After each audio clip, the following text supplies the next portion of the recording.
Madame la Présidente, bonsoir.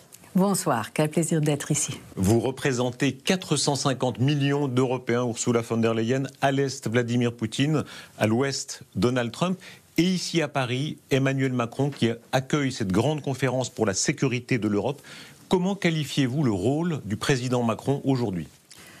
Emmanuel Macron a un rôle crucial à jouer. C'est un vrai leader par son expérience et par sa capacité à rallier une coalition de volontaires. Il est un vrai leader avec en toile de fond le fait que les forces armées françaises sont parmi les plus renommées et les plus expérimentées sur divers champs de bataille.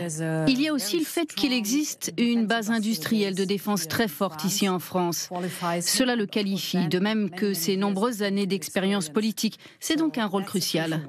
La France est une puissance nucléaire.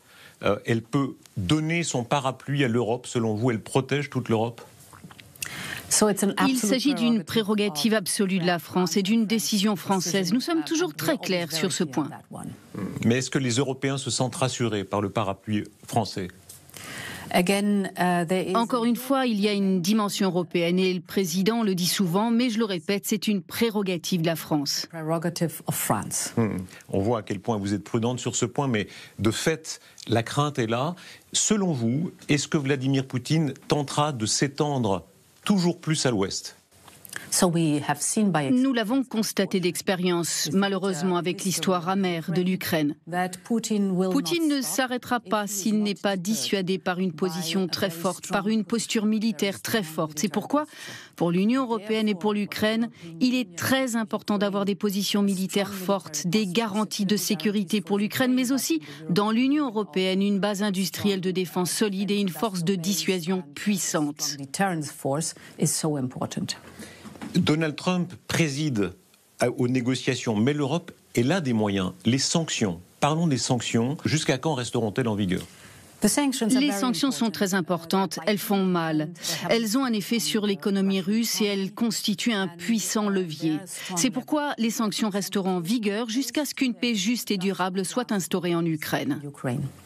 Est-ce qu'elles resteront en vigueur tant que la Russie occupe une partie de l'Ukraine ? Crimée, y compris la Crimée.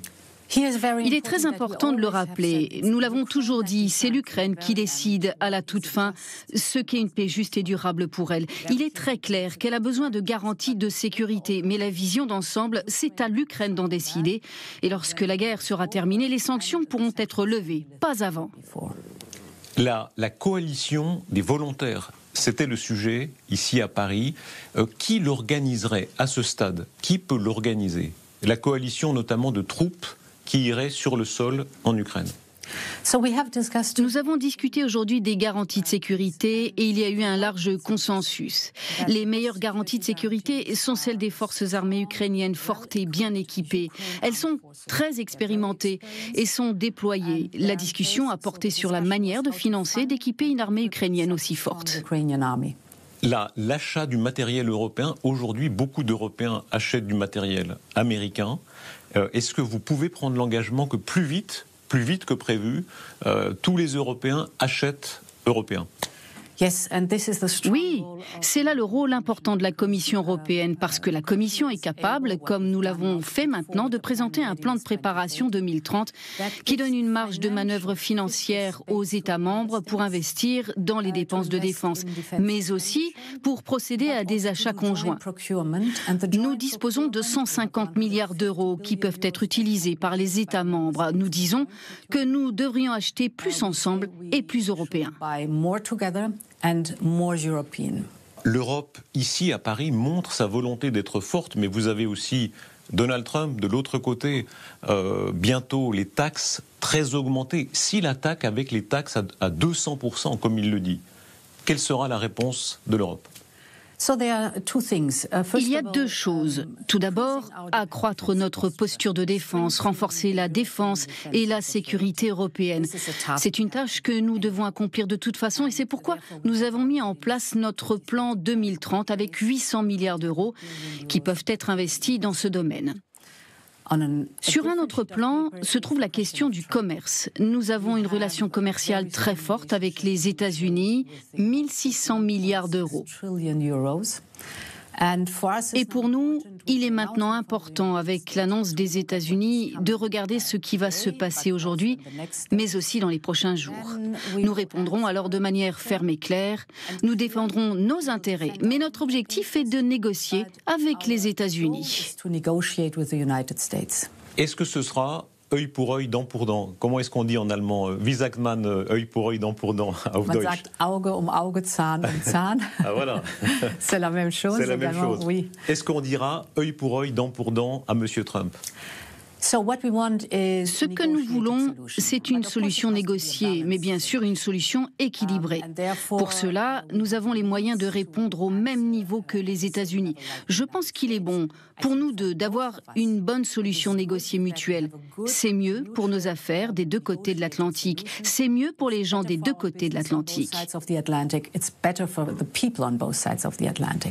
Madame la Présidente, vous êtes si polie.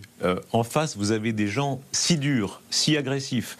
Monsieur Exet, Monsieur Vance, Monsieur Trump qui dit « Vous les Européens, vous êtes des profiteurs ». C'est le mot qu'ils utilisent. Qu'est-ce que vous lui répondez ?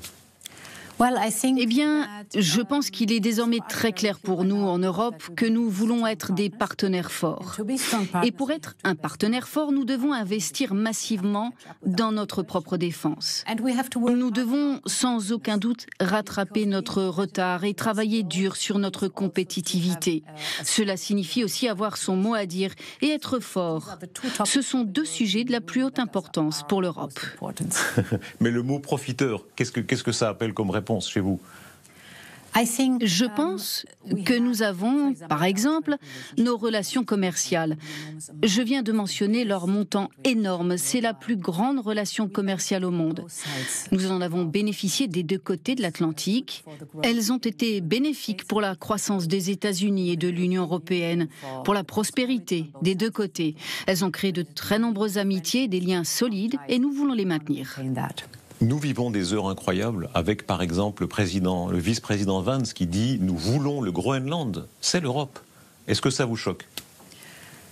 On observe une manière de parler différente.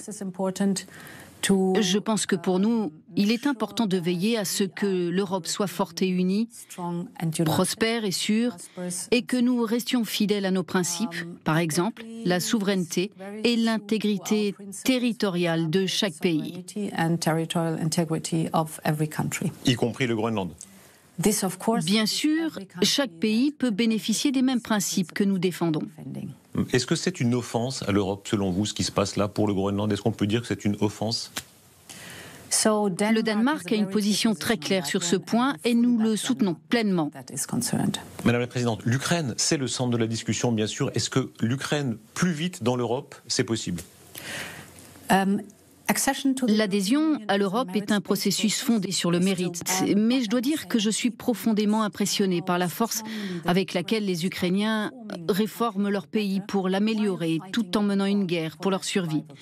C'est impressionnant de voir cela. Ils vont déjà plus vite que nous le pensions initialement, et c'est une bonne chose. L'objectif est que les Ukrainiens soient membres de l'Europe. Ils appartiennent à notre famille. Est-ce que c'est clairement le but? On voit que même le président Trump, n'est-ce pas, a dit pourquoi pas, et en tout cas le président Poutine même a ouvert cette porte. Est-ce que c'est vraiment le but que l'Ukraine soit très vite dans l'Union?